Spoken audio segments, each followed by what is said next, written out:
Have you ever wondered how you know right from wrong? The big things are sort of easy, like not killing or stealing or lying. But what about science and maths, history and politics? Those things can be really hard when you don't have a firm basis to work from, can't they? Do you sometimes have to trust people that are smarter than you and hope they aren't leading you astray? This could get messy, couldn't it? Well, my name is Ian Currey and this is Thinking Out Loud. Come on, let me tell you what I think.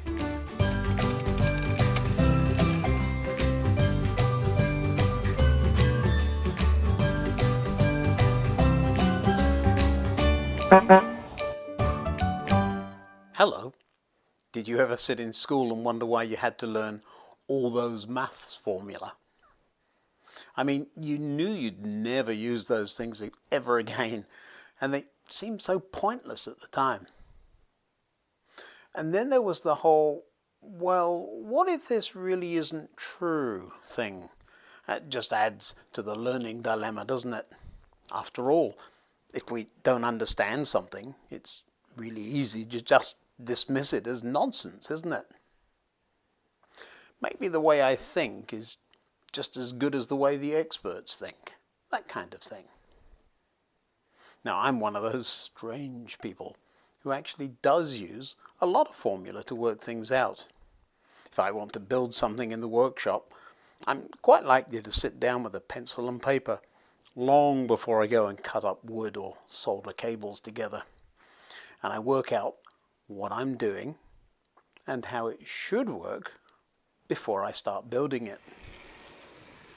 I remember with the model railway working out the turning circle and incline for one of my favorite locomotives, only to discover I'd need to include my neighbor's house too if I modeled everything to the correct scale.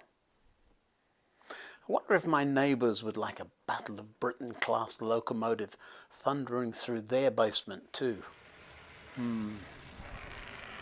The calculations didn't sound right at all, but I checked, and then I checked again, and sure enough, a compromise was needed.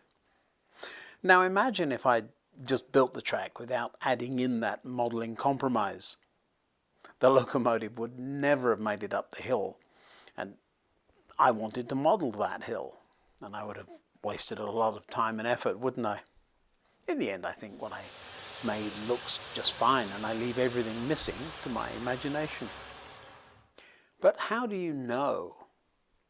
Knowing how to convert miles of incline and the radius of a curve into 4 millimeters to the foot while trying to reproduce a less than 1 in 100 incline is one thing.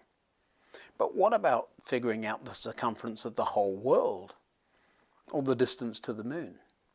I mean, the same formula in use. And if you got that wrong, it would have a lot more serious implications than a toy train not making it up a pretend hill, wouldn't it? Now, beyond math and science, of course, there's all sorts of other things that we need to know, aren't there? I mean, really know. For example, why is it wrong to steal? We all know it is wrong, but why? The long answer to such questions wouldn't fit in a short space I have here in this video, and the short answer is the one parents resort to after a busy day with inquisitive children. Just because. Now, somewhere between those two unacceptable answers is where we have to go today if we want any satisfaction with difficult questions. I love how Paul gets cross, and he gets cross with the Hebrew Christians as he tries to address some of these important ideas to them. I wouldn't want to be on the receiving end of one of his scolding letters. Let me show you what I mean. He seems to start out all right. There is much more we would like to say about this, but it is difficult to explain. And then he gives the readers an eye-watering telling off. especially since you are spiritually dull and don't seem to listen. Ooh, ouch. But he's not done yet. You have been believers so long now that you ought to be teaching others.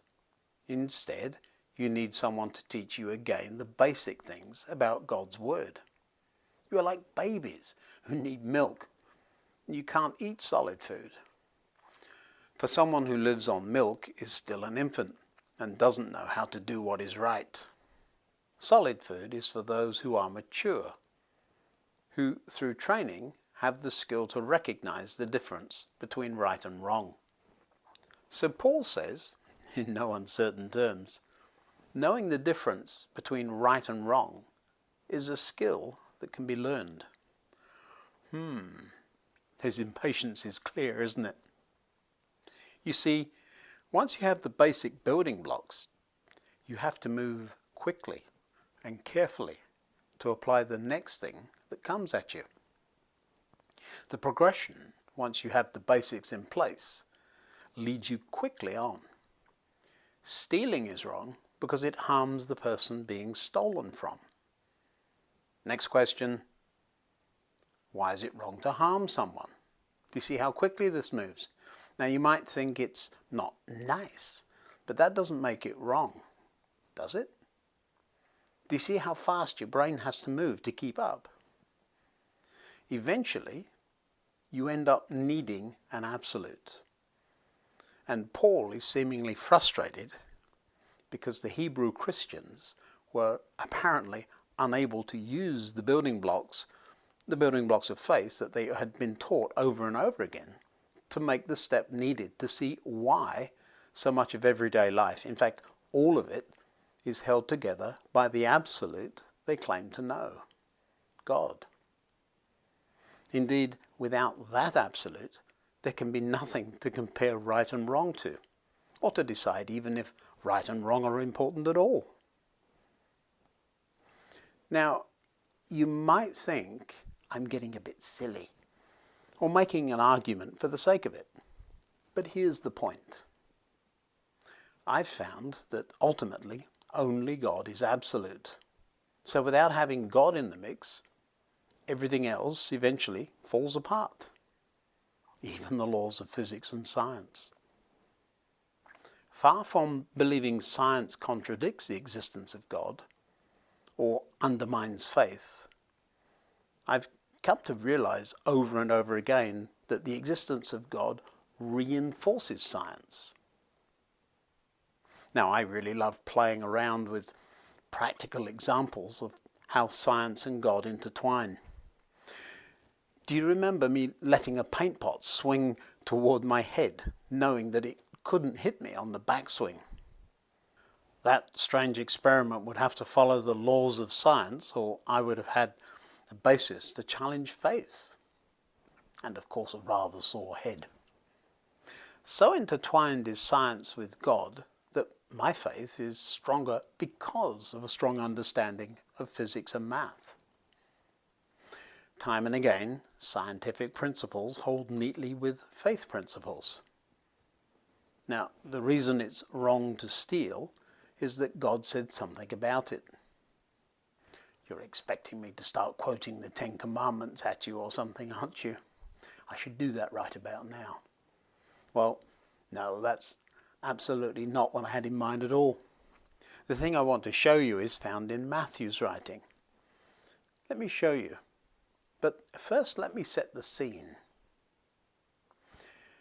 Jesus is getting grilled by the religious leaders of the time, and they're trying to trip him up. He's already managed to dodge really clever questions, and the ones that have been set to trick him.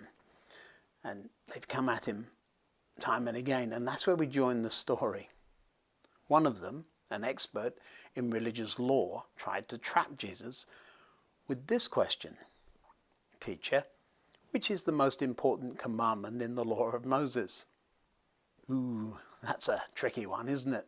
I mean, is it more important to not steal or to not lie? Jesus had a great answer though. You must love the Lord your God with all your heart, all your soul, and all your mind. This is the first and greatest commandment. A second is equally important. Love your neighbour as yourself. The entire law and all the demands of the prophets are based on these two commandments. Love God, love people. Well, that's a thing, isn't it? Far from seeing God as a big policeman that is there to enforce rules, I've found him to be far more likely to encourage, nurture, and demonstrate love. Love God, love your neighbour. So then stealing becomes very hard if you love people. Now, love, of course, is where you choose to put someone else before your own interests. So stealing from them wouldn't be doing that at all now, would it? But choosing to love, that again requires an absolute, doesn't it? Being able to answer questions that everybody already knows the answer to is so much fun. The why behind the what may not seem important. After all, we already know not to steal, don't we? But that's an easy one. What about some of the other things that are deemed right or wrong? How do we know? Going back to basics and getting to know the author of the code of conduct, the code of conduct that we say we live by makes sense and indeed is a lot of fun. In the end, once we know how God thinks, well then it's easy, isn't it? Now, if you've enjoyed thinking out loud with me and enjoy these videos, then send the links to your friends so that they can enjoy them too.